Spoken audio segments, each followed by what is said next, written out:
Este miércoles tenemos miércoles de periodistas y me da mucho gusto recibir en este estudio a Alberto Nájar. Alberto, bienvenido. Gracias por la invitación. Gracias. Marta Samarripa, gracias. Gracias a ti, Julio. Buenas tardes. Arturo Cano. ¿Qué tal, Julio? Gracias. Alberto Nájar es presidente de la Red de Periodistas de a Pie. Marta Samarripa, periodista independiente. Arturo Cano, periodista y cronista del diario La Jornada. Hay muchos temas para los cuales podemos irle entrando en este momento, pero empiezo. Marta Samarripa, ¿qué te parece? ¿Cuál es tu visión, el saldo de lo que se vivió este 8 y 9 con la marcha de mujeres y luego con el paro de actividades? ¿Cuál es tu lectura de lo que sucedió?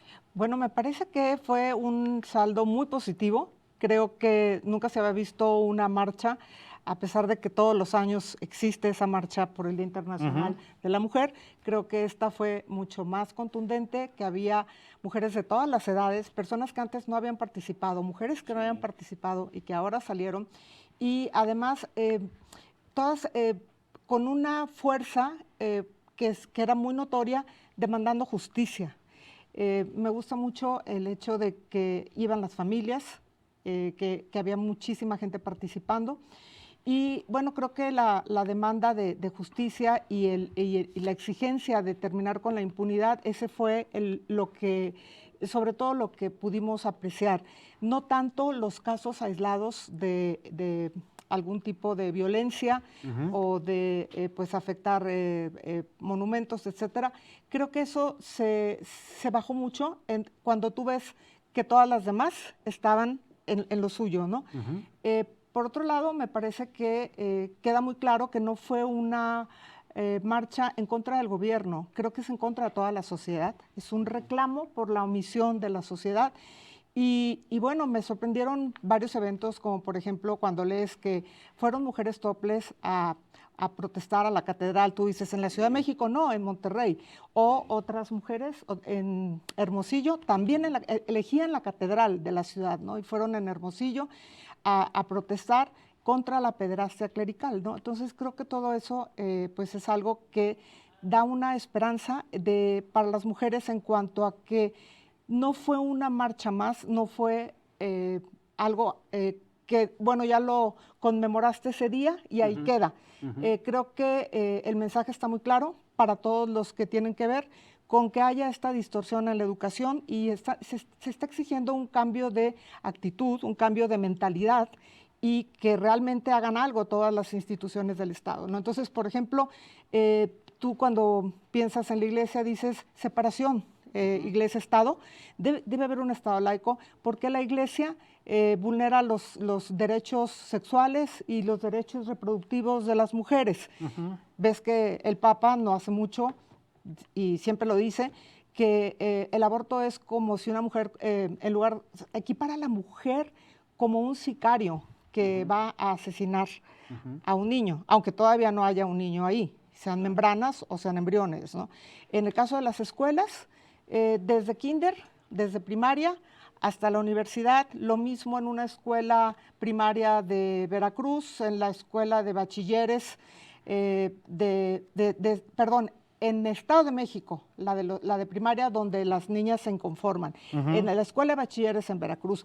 Pero lo mismo pasa en la UNAM, o lo mismo pasa en el Instituto Politécnico Nacional. Sí, ahorita está un tendedero con denuncias en la Facultad de Odontología de la UNAM, que es muy interesante cómo están reaccionando. Y entonces dices, bueno, entonces resulta que es el mismo mensaje en las escuelas de todos los niveles hasta llegar al nivel universitario, el acoso contra las mujeres y en el caso de las primarias contra las niñas, ¿no?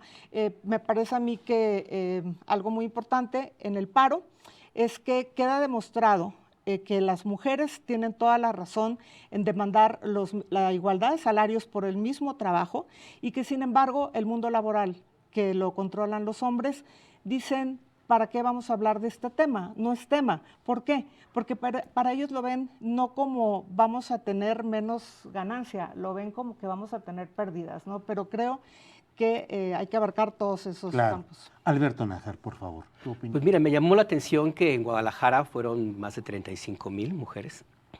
En la tierra del Cardenal el Cardenal Sandoval, que alguna vez Añíguez, que en alguna entrevista amenazó casi con excomulgarme. Ajá. No le cayó bien las preguntas críticas. Ajá. Era el que hablaba con su perico, ¿no? Según Sí, contabas. sí, y por Sus mayores diálogos eran con su mascota, ¿no? Que era un perico. Sí, además tuvo un problema, se dio un golpe muy fuerte en la cabeza se aventó una alberca vacía. En fin, este tipo de historias son anecdóticas, ¿no? Pero lo que no es anecdótico es que en una tierra tan conservadora, donde yo nací, que la conozco bien, hay este movimiento.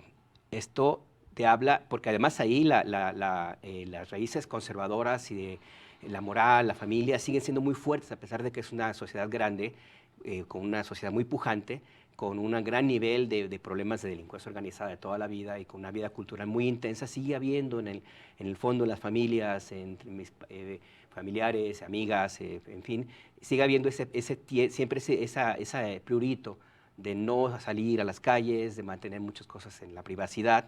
Son muy antiaborto también. Cada año hay 2-3 millones de personas que caminan hacia Compañía de la Virgen de Zapopan de regreso a su nicho. En San Juan de los Lagos es uno de los santuarios más visitados. No olvidemos que ahí se abolió la esclavitud por alguna razón. En el padre Hidalgo. O sea, es una sociedad que tiene muchas raíces conservadoras y el hecho de que hayan salido 35,000 para mí fue un termómetro muy interesante, porque en Ciudad de México era predecible que esto hubiera ocurrido así.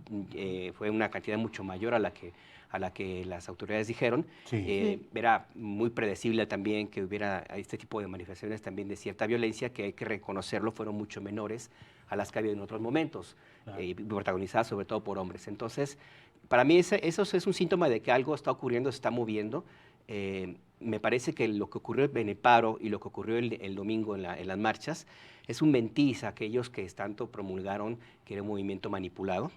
Y también es una cachetada con guante blanco a quienes trataron de treparse a este movimiento, ¿no? Porque tuvo un cariz muy independiente, muy en contra de los estándares y valores que estos grupos de derecha promueven y deja una gran lección. Ahora, aquí lo que hay que preguntarse es qué es lo que sigue, qué va a pasar en adelante. ¿Se va a hacer un movimiento orquestado?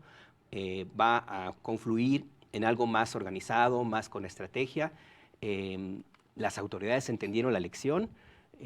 ¿Realmente se movió, se le quitó un pedacito, aunque sea al patriarcado, para que empiece a caer? Yo creo que eso me parece importante. Y por último, tomar en cuenta que esto es una manifestación no nada más de México, o sea, en todo el mundo ocurrió, claro. Bueno, en muchos países del mundo y en otros lugares muy creativos. Chile es un ejemplo. Y eso me parece que tiene que tomarse en cuenta mucho, analizarse, porque no hablamos de un movimiento mexicano, no es aislado. Eso ya está rebasando incluso a Andrés Manuel, rebasa al PAN, rebasa a Calderón, rebasa a Margarita. Esto ya es una corriente mundial que me parece que no podemos perderlo de vista. Arturo Cano, por favor. Pues para quienes tenemos décadas cubriendo marchas, hay una manera sencilla digamos, ya tenemos un método de percibir cuando una movilización es auténtica, cuando viene de baja, cuando sí mueve a una ciudad entera, ¿no? El día domingo viajar en el metro, pues era impresionante, porque aquí iba lleno de pañuelos verdes, de blusas moradas, y además en un ánimo al mismo tiempo de indignación, pero también festivo, de mirarse unas a otras, reconocerse, saber que estaban a punto de vivir un momento histórico. Yo creo que eso es lo más destacable, que los hechos violentos que algunos sectores pudieron haber cometido no nublan, ni opacan, ni oscurecen para nada la importancia de esto, que ojalá sea una suerte que podríamos ver como una suerte de relanzamiento o de nuevo comienzo, o la cuarta ola, le llaman a algunos del feminismo, ¿no? Qué bueno que Marta y Alberto tocan las movilizaciones en otros lugares de la República, porque ahí sí tenemos que hablar, creo yo, de las disparidades regionales. Aquí en la Ciudad de México estas movilizaciones se esperan, se dan, tienen una actitud de la autoridad muy distinta de lo que ocurre en otros lugares. Recuerdo, por ejemplo, que recién con el asesinato de una muchacha artista y activista, Isabel Cabanillas, en Ciudad Juárez, que es una de las ciudades con mayor número de feminicidios, el grupo de activistas que salió a protestar y de amigos de Isabel era menor al número de policías que el alcalde Cavada mandó a cuidar, ¿no? Entonces tampoco cantemos victoria de que, porque no en todo el país, digamos, se pueden vivir las cosas como se vieron en esa movilización del domingo. Otra cosa que a mí me llamó la atención fue que, al parecer, muchos críticos de este gobierno nacieron con este sexenio, ¿no? Porque me asombró leer una cantidad tremenda de tweets, de mensajes en redes sociales diciendo: nunca se había reprimido de esta manera, nunca se habían cerrado los accesos al Zócalo. Ninguna de estas cosas ocurrió, ¿no? Pero digamos, era quizá frente a la desesperación por no haberse podido montar en este movimiento, estas eran las salidas de Sheinbaum, el gobierno represor y todo, cuando en las calles, pues los que anduvimos por ahí vimos otras cosas totalmente. ¿No? Claro. Sí. Y además conocimos lo que era el encapsulamiento hace un año todavía. Las filas de 30 en fondo de Mancera, Sí, por ejemplo, ahí en claro. Bellas Artes. Entonces, Bueno, que no vengan a Lo descubrir. que- el desalojo de maestros, hasta con helicópteros Black Hawk, por ejemplo, Claro. con Peña Nieto. Claro, claro. En fin, vamos a hacer una pausa y regresamos porque hay muchos temas de los cuales vamos a hablar y a compartir con quienes nos hacen favor de escucharnos y de vernos aquí en La Octava. Ya volvemos.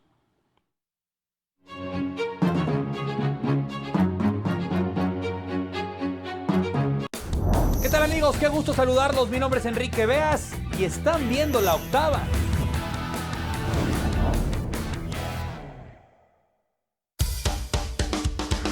La Octava Sports es pasión. La Octava Sports estuvo presente en el 6º título de Liverpool y dejamos la piel en la final del 2019 desde el Wanda Metropolitano. ¡Game over!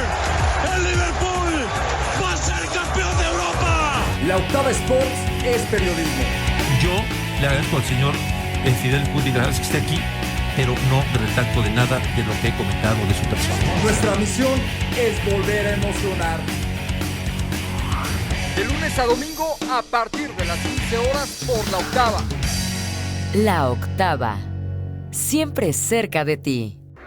Ricardo Rafael en La Octava. La pregunta es ¿a quién van a procesar? Porque usted conoce muy bien cómo funciona nuestro sistema de justicia. El análisis político a ras de suelo. Ni Vicente Fox ni Felipe Calderón tocan ni con el pétalo de una declaración a los gobernadores peristas. Aquí nos vemos, aquí nos escuchamos. Ricardo Rafael. Lunes a viernes a las 16 horas. La Octava. En la Cámara de Diputados trabajamos en favor de las mujeres. Por eso legislamos para que tengamos igual representación en la toma de decisiones públicas, no suframos discriminación laboral y nuestro salario sea igual al de los hombres por el mismo trabajo. Recibamos justicia en caso de acoso en internet y agresiones físicas. Y tengamos licencia de maternidad en caso de adopción y atenciones responsables en el embarazo. Las y los diputados trabajamos para que la violencia contra las mujeres se castigue y nuestros derechos se hagan realidad. Cámara de Diputados. Legislatura de la Paridad de Género. Por primera vez en la historia, el Senado y la Cámara de Diputados son presididos simultáneamente por mujeres.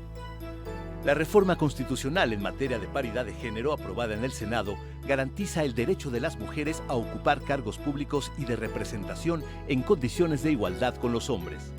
50% mujeres y 50% hombres. Así, reafirmamos nuestro compromiso de servir. Senado de la República. Cercanía y resultados. Los periodistas. En La Octava. Los periodistas Álvaro Delgado y Alejandro Páez Varela traen para usted el mejor análisis de los temas públicos, de manera profunda y rigurosa. Los periodistas. Lunes a viernes a las 18 horas. La Octava. Hoy tenemos a Laura Luz aquí con nosotros. Me entero de una audición para entrar a un programa de televisión que ya tenía 3 años al aire y que era lo más espectacular, un éxito, y se llamaba Cachón Cachón Rara. Digamos que ese fue como ya un paso importante para entrar en la televisión mexicana. Sí. Lo que ustedes hacen sana, el entretenimiento sana, pero qué bueno que surjan esas cosas y el teatro es justo para eso, es una puerta, es enseñar y es mostrar. La Octava de noche, de lunes a viernes, en punto de las 20 horas. Siempre cerca de ti. Hola, soy Sonia Casillas, soy de Joya 93.7, la radio inteligente. Y estás viendo La Octava.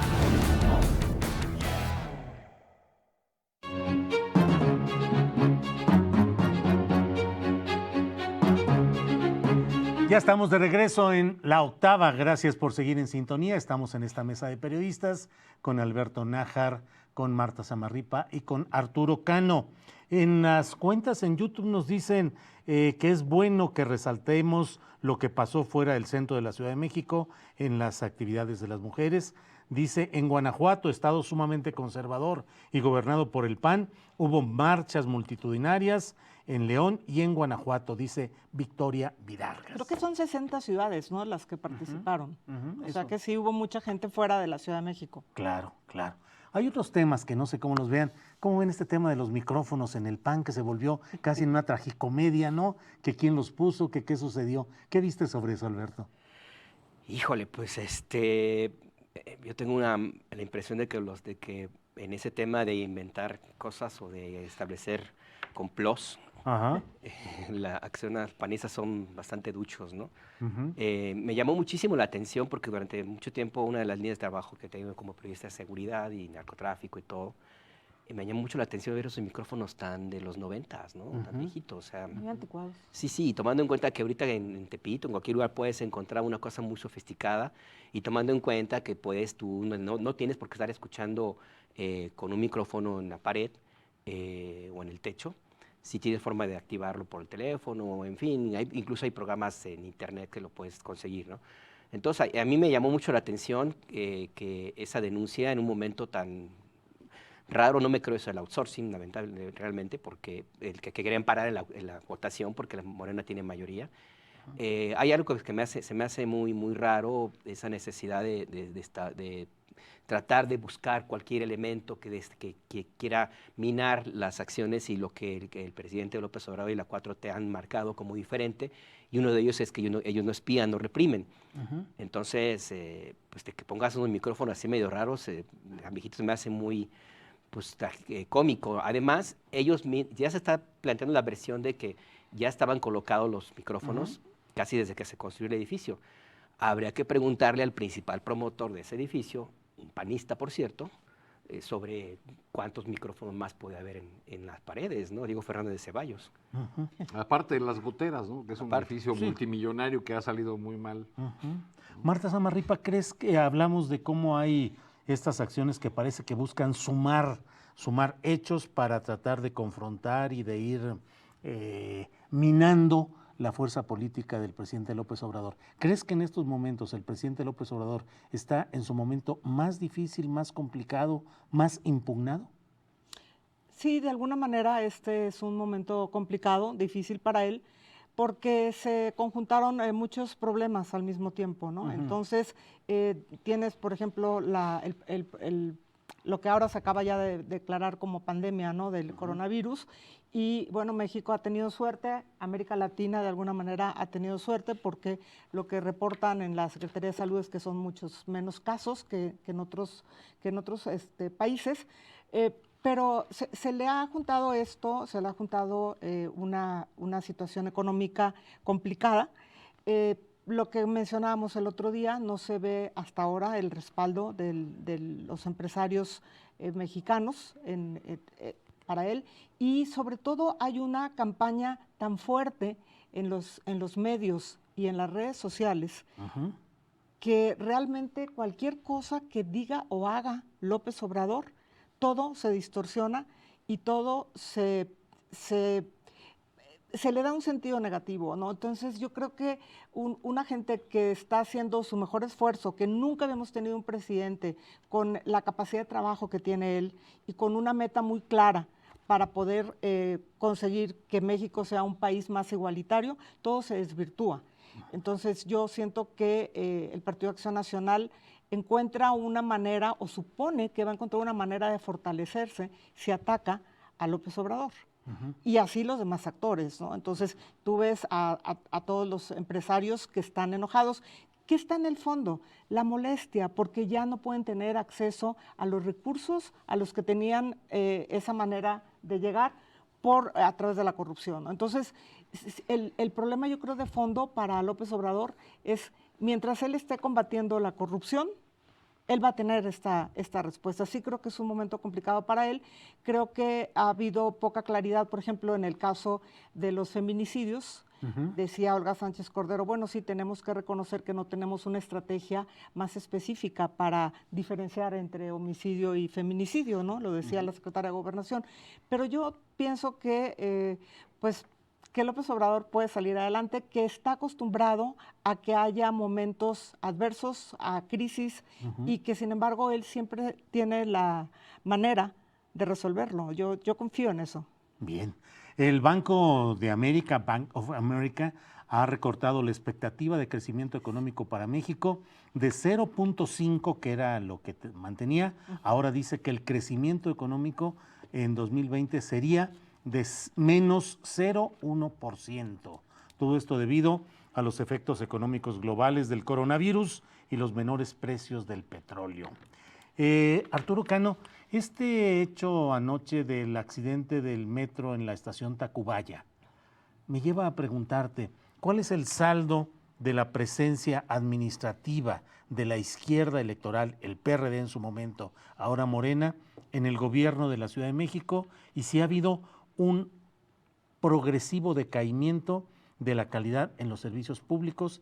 Y me pregunto también si se debe a muchos actos de corrupción, sobre todo en la etapa perredista. Bueno, sin duda que hay ese ingrediente que señalas. Además, nos hemos enterado de él porque hay procedimientos legales en curso, y también ha habido una guerra de lodo, fundamentalmente entre dos personajes, Marcelo Ebrard y Miguel Ángel Mancera, que tomaron el tema de la línea 12 como un frente de fuego, ¿no? El argumento de Mancera para aumentar el precio del boleto del metro fue que era insostenible su situación, que era imposible garantizar el mantenimiento y la seguridad de los usuarios si no se daba este incremento. Pasaron los años y vemos que, según registran algunos estudios y las quejas permanentes de los usuarios, pues no ha habido ahí un mejoramiento profundo, o no lo hubo, ¿no? Quien fue director del metro durante varios años de Mancera, por ejemplo, Jorge Gaviño, pues cuál de izquierda, ¿no? Era del PRI, luego del Partido Nueva Alianza, aliado coyuntural de Mancera, y ahora está muy feliz en un escaño en el Congreso de la Ciudad de México, ¿no? Él estuvo ahí varios años. Creo que si algo le debemos exigir a este gobierno, al gobierno de Claudia Sheinbaum, es que esta vez sí tengamos un informe creíble, convincente, sobre cuáles fueron las causas de este último accidente, ¿no? Muy lamentable. ¿La izquierda ha gobernado bien en estos 20 años ya que lleva de administraciones perredistas y la actual? ¿Qué opinas, Nájar? Yo creo que en sus inicios, bueno, ha sido un poco disparejo. El ingeniero Cárdenas, no olvidemos que fue el primer jefe de gobierno electo, pues nadó de muertito. 97. En 97, y lo que hizo fue administrar el gran triunfo que se celebró como si hubiera sido la elección de 88, como si hubiera ganado la presidencia. Al final hubo un cierto desencanto porque prácticamente no movió nada, yo no sé si no pudo o no quiso, se cuidó mucho la candidatura. Los siguientes gobiernos me parece que fueron acertados, incluso el de Rosario Robles, con todos los bemoles que pueda haber, porque pues, se consiguieron cosas que no existían en el país, como la legalización del aborto, una promoción más, una tendencia más hacia el ecologismo, etcétera, ¿no? Tuvo una regresión muy fuerte con Mancera. O sea, Mancera llegó con la votación más alta que un personaje, un político haya tenido en la historia, creo que es 62%, y fue tremendo lo que pasó, ¿no? O sea, muchas de las consecuencias que vemos ahorita, incluida la gran corrupción del perredismo, se nutrieron muchísimo con Mancera. En términos generales, yo creo que el balance es más positivo que negativo, porque ciertamente se mantuvo en la Ciudad de México también muy a salvo y ajena de toda esa maraña de la gran violencia sanguinaria que desató Felipe Calderón con su guerrita, por ejemplo. Se ha mantenido como una especie, ya no quiero decir oasis, porque en algún momento lo fue, ya no es, pero sí en un baluarte donde se sentía mucho un espacio más libre que en otros lugares. Y basta ver lo que ocurría en Guanajuato si le das un beso a tu novia, a tu esposa, o estás amamantando en público, tienes a la policía encima, ¿no? Eso aquí no ocurre. Eso me parece que es uno de los grandes valores que debemos aquilatar del gobierno de izquierda, sin dejar de reconocer que no ha hecho todo lo que debería, que no ha habido la autocrítica necesaria para que se enderecen los hierros y para que se gobierne mejor, porque si la idea es como mantenerse en el poder, pues tiene que corregir. ¿Está gobernando bien Claudia Sheinbaum? ¿Qué opinas, Marta Samarripa? Me parece que es pronto para juzgarla. Creo que en algunos sectores se esperaba que hubiera hecho más de lo que ha hecho. Quizá haya que darle más tiempo. Pero si tú contrastas este gobierno de Claudia con el de Andrés Manuel o con el de Marcelo Ebrard, bueno, estos otros dos gobiernos, digamos que estarían en una calificación mucho más alta y con una aceptación pues enorme, ¿no? O sea, tú los comparas, haces contraste y bueno, López Obrador llega y reactiva la economía entrando a apoyar la industria de la construcción. Y Marcelo Ebrard hace una Ciudad de México muy vanguardista. En el caso de Claudia Sheinbaum siento que hay ciertos aspectos que quizá no ha podido cubrir bien, ¿no? Entonces, sí creo que podría todavía pues hacer algo más. En este momento me parece que habría que darle la oportunidad, pero creo que todavía no se ve lo que ella pudiera ser capaz de hacer. Ahora, creo que también algo que esperarían los capitalinos es que se tomara el tema de la justicia en el caso del gobierno anterior, porque realmente es un gobierno que deja demasiadas malas cuentas, el de Mancera, y creo que además hizo que se tuviera, aunque la gente sabe muy bien que no fue un gobierno de izquierda el de Mancera y estaba en alianza con el PRI, de todas maneras la gente pues divide, ¿no?, entre lo que fueron los gobiernos que lo precedieron y el de Mancera. Entonces, de Sheinbaum tiene el compromiso de que sí tiene que marcar el contraste con Mancera. Creo que ese sería uno de los retos que ella tendría que hacer, o sea, algo que pudiera distinguir a su gobierno como los otros que menciono, en donde hubo un sello que aportaron mucho a la Ciudad de México. Izquierda o derecha, la triste o la alegre realidad es que vienen las pausas comerciales. Así es que vamos a ellas y ya volvemos.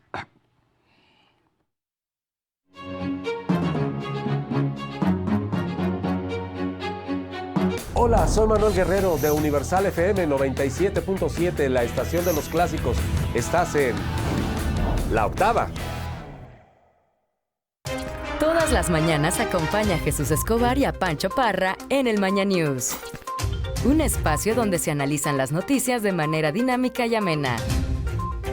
Te damos todas las herramientas informativas para empezar el día. Además, las mejores entrevistas. De lunes a viernes, a partir de las 6 horas. La Octava, 8.1 de tu televisión abierta y en YouTube, La Octava TV. Patricia Yanjico. Lo que estamos intentando hacer es encontrarnos las mujeres a nivel continental para poder conversar lo que nos está pasando en todas nuestras regiones. Vienen y nos comentan que así son los pueblos indígenas, así son las mujeres, así son sus realidades cuando son una gente externa. Lady Orozco, conocer un poco de esas realidades que vivimos las mujeres indígenas y sobre todo como de la perspectiva que tenemos como mujeres realizadoras. Tenemos historias de mujeres que están como en situaciones de riesgo del alcoholismo, de la droga. Teleadictos Anónimos, a partir de las 9 horas. Por La Octava. Tengo al senador Damián Cepeda, me da mucho gusto. Yo sí creo que sería ilógico y irresponsable hacer menos el tema de México Libre, porque no quieren a Felipe. O sea, tiene un rechazo muy fuerte, pues, ¿no? Nosotros estamos a favor de la vida. Claro que no. No al aborto en ninguna circunstancia. No, hay excepciones aceptadas hace mucho tiempo, violaciones y demás. Hoy en México puedes traer hasta 5 gramos. ¿Cuál es el problema real hoy? Que no está regulado cómo lo adquieres. Claro. Oye, ¿eso es sensato? Yo mismo que estoy en contra te diría, eso regúlalo. Ricardo Rafael, lunes a viernes a las 16 horas. Ahora sí van a apoyarnos, van a apoyar a la comunidad, a la gente que realmente lo necesita. Yo te apoyo, tú me apoyas y todo, por eso se llama solidaridad, entre todos nos apoyamos. Estoy orgullosa de lo que se está haciendo, pues es beneficio para todos. Es una transformación que va a haber de Bellavista. En solidaridad, la SEDATU transforma a México desde sus ciudades. Gobierno de México. Información. Credibilidad. Análisis. Libertad. La Octava, 8.1. Nací en La Guerrero, que es Gaguas, ¿no? Pero luego ya llegamos a otra colonia que se llama Álamos, que está junto a la Norte. Y llegó Sinatra al bar, ellos ya habían acabado, ya habían terminado el show. Quiere oírlos, dijo, que quién diablos eran esos hermanos Castro. La Octava de noche. De lunes a viernes, en punto de las 20 horas. Siempre cerca de ti. Hola, soy Paola González y me puedes escuchar en Universal. Estás viendo La Octava. Quédate con nosotros.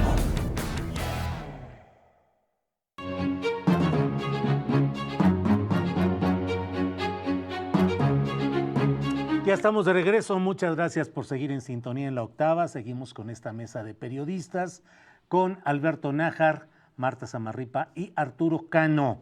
Pues bien o mal, ya llegó el tema del coronavirus decretado como pandemia por la Organización Mundial de la Salud. ¿Estamos bien preparados o no? ¿Te preocupa algo en especial de este esquema, Arturo Cano? Bueno, lo que yo estoy viendo es que en países de las regiones, es decir, en los países latinoamericanos, están ya comenzando a tomar medidas mucho más duras. Aquí lo que nos han dicho es que mantengamos la calma, que no es ni siquiera tan grave como el tema que ya padecimos de la influenza, ¿no? Estaba viendo que hoy Argentina anuncia cuarentena para los que lleguen de viaje de los países donde ha habido más casos. Guatemala, y se suman Guatemala, Colombia y Perú, ¿no? Hoy en la mañanera entiendo que se habló de que mañana van a dar información más precisa. Tienen que hacerlo, sobre todo porque justo ya la OMS ha declarado la pandemia y por supuesto que no creo que el sistema de salud mexicano esté preparado del todo para enfrentar esta situación, reconocido por los mismos funcionarios del actual gobierno, que han dicho una y otra vez que están tratando de levantar el tiradero que les dejaron, ¿no? Tanto, no solamente por el combate a la corrupción en la compra de medicamentos, sino también por los hospitales elefantes blancos que solamente construyeron para que se llevaran un dinero los políticos y sus socios. 320 pues, abandonados. Todos los que están abandonados. En fin, una infraestructura hospitalaria destruida que fue la herencia. Pero con esa herencia o sin ella, pues se va a tener que enfrentar... yo diría que primero con la verdad, ¿no? Porque con esas situaciones que involucran la salud de las personas, pues no se puede estar haciendo un cálculo político de ninguna manera, ¿no? ¿Cómo ves este cuadro del que estamos hablando, Alberto Nájar? Pues mira, hay una realidad que es muy clara, y no lo digo yo, lo dice el mismo secretario de Salud. El sistema de salud mexicano es un desastre. Así llegó. Y no solamente es lo que vemos de los hospitales abandonados, las medicinas, que es un pedacito de lo que está sucediendo. Hay una investigación reciente sobre facturas falsas en la compra de equipo, medicina, etcétera, en el sistema de salud, que hablaba de un desvío de 4,000 millones de pesos. Aquí el tema es que esa investigación se hizo solamente en 90 de las 24,000 entidades del sistema de salud. Y solamente en esas 90, que fue lo que pudieron investigar, encontraron desvíos por 4,000 millones de pesos. Es un modus operandi, es el modus operandi de la estafa maestra, llamada estafa maestra. Eso nos lleva a pensar que si en ese pedacitito del sistema de salud encontraron esta cantidad de desvíos, ¿qué va a pasar si se investigaran las 23,000 entidades del sistema de salud? Entonces, eso nos da una idea de la situación que tiene la infraestructura de salud, de médica, no solamente hospitalaria, para enfrentar una pandemia ahora ya definida así como el coronavirus. Ahora, también aquí hay una cierta, digamos, hay que verlo con un poquito más de profundidad. Yo no tengo razones para no creerlo. México enfrentó la epidemia del H1N1, fue el país de origen al principio.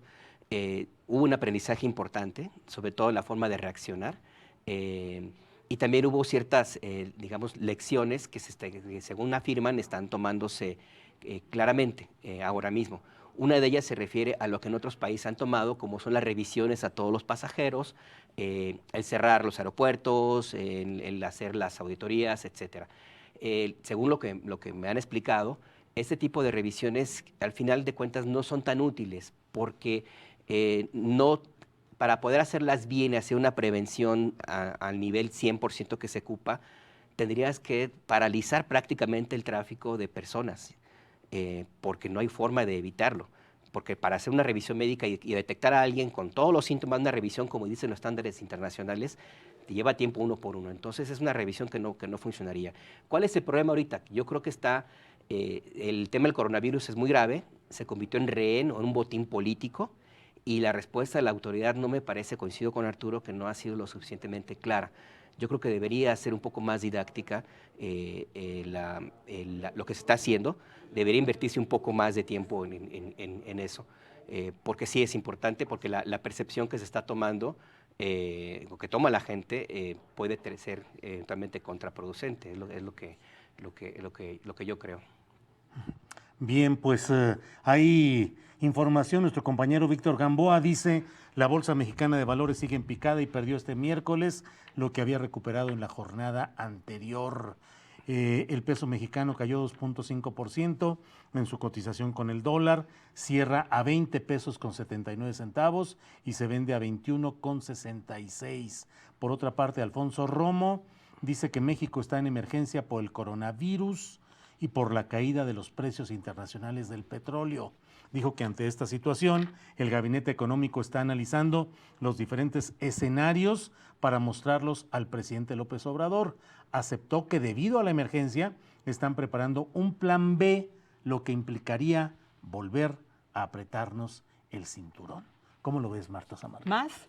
Más. Otra vez apretarnos el cinturón y un poco más. Bueno, esto es parte de tu pregunta anterior en cuanto a cómo se ve al gobierno de López Obrador, ¿no?